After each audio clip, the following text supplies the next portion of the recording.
Hi guys, welcome back to yet another episode of Eat Right with Yogesh Dixit. And today we'll take a look at something which is somewhat underrated, kind of ignored, but at the same time which is kind of serious in nature. So as a family, as a friend, as a society, something all of us would need to be providing utmost attention to from a woman's health standpoint. So in my very brief but informative episode on PCOS, which is polycystic ovary syndrome, let's take a look at what essentially are the causes of this particular disorder and how to essentially treat that. So stay tuned. Well, the exact reasons for PCOS are yet to be known. It is believed that it is largely a disorder of endocrine system, and endocrine system is essentially the hormonal system in our body which regulates, which manages all the hormones which are present in the body, which essentially are very important from a metabolism, from a growth, from a sex, all those standpoints, right? So endocrine system regulates all those hormones, and someone becoming PCOS means the hormonal balance in the body has gone for a toss.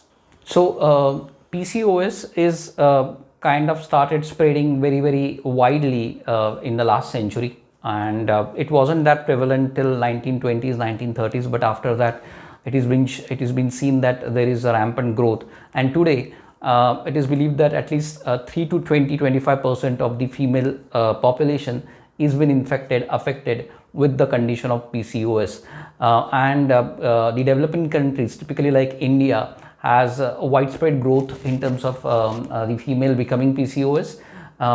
It is in the tune of almost like 20 odd percent, and at least 8 to 10% of these are teenage girls as such. So before I get into the further details of what PCOS is, let me quickly clarify the difference between the two terms which are being interchangeably and incorrectly used. One is the PCOS and the other one is PCOD, which is polycystic ovary disorder or disease.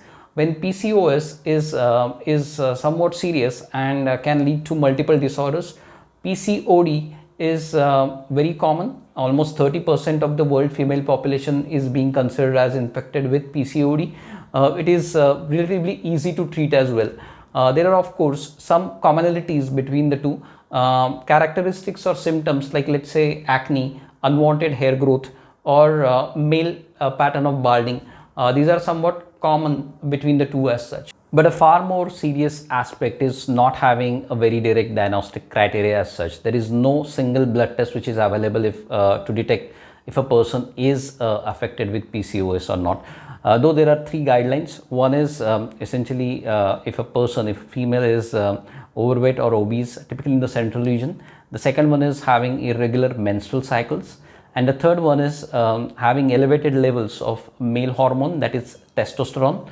And then there is already huge amount of money which is being spent every year just on the treatment of PCOS. So it's definitely a serious issue and has to be arrested in the early stages.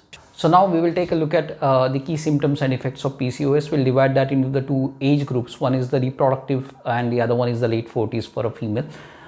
During the reproductive age, they can come across different disorders.